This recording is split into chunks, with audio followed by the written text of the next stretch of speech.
Friends உங்கள் மலரக்கா அந்த அக்காவை பார்த்தீங்களா? இந்த அக்காவை வந்து நான் கல்யாணம் முடியாமல் இருக்கும்போதே இந்த அக்கா தெரியும். கல்யாணம் முடிஞ்சு இவங்க மகம் திறந்த பிறகு தான் எனக்கு கல்யாணம். ஆனால் இந்த அக்கா இன்னைக்கு ரொம்ப நாள் கழித்து இந்த அக்காவை இன்னைக்கு நான் பார்த்துருக்கேன். அவங்களுடைய கதையை சொல்கிறாங்க. ஒரு 2 பையன் ஒரு பொண்ணு. பொம்பளை பிள்ளைங்க சொல்லுங்க. பொம்பளை பிள்ளை கல்யாணம் முடிச்சு பையன் இருக்கான். பையன் மூத்த பையனுக்கு வரன்னு பார்க்காங்க. 2வது பையனும் நல்ல சம்பாத்தியக்கார பையன்.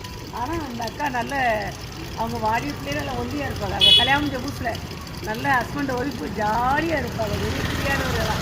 ஆனால் அந்த அக்கா மாப்பிள்ளை இறந்து எனக்கு தெரியாது. 7 வருஷம் ஆகிட்டான் அந்த அக்கா மாப்பிள்ளை இறந்து. கல்யாணம் ஆகி அவங்க 35 வருஷம் 33 வருஷம் ஆகுது கல்யாணம். அப்படியா? இவங்க கல்யாணம் முடித்து பையன் பிறந்த பிறகு தான் எனக்கு கல்யாணம். ரொம்ப நாளைக்கு பிறகு பார்க்கேன். பார்த்தீங்களா? ஒரு ஹாய் சொல்லுங்கக்கா. ஹாய். அதாவது மனிதனுடைய பார்த்தீங்களா எத்தனை வருஷம் கழிச்சுனாலும் ஒருத்தங்களை பார்க்கும்போது ஒரு அதிசயமாக கால் வலி கை வலி உடம்பு வெயிட் போட்டாங்கன்னா நடக்குது. போட்டாங்க ஏகப்பட்ட மாத்திரையா உடம்பை குறைக்கிறதுக்கு ஒரு வழி சொல்லுங்காங்க. அதான் சொல்லிக்கிட்டு இருக்கேன். நல்ல எக்ஸசைஸ் பண்ணுங்க, நல்லா ரன் பண்ணுங்க, ஓடுங்கன்னு. ஒரு ஹாய் சொல்லுங்கக்கா. ஹாய்.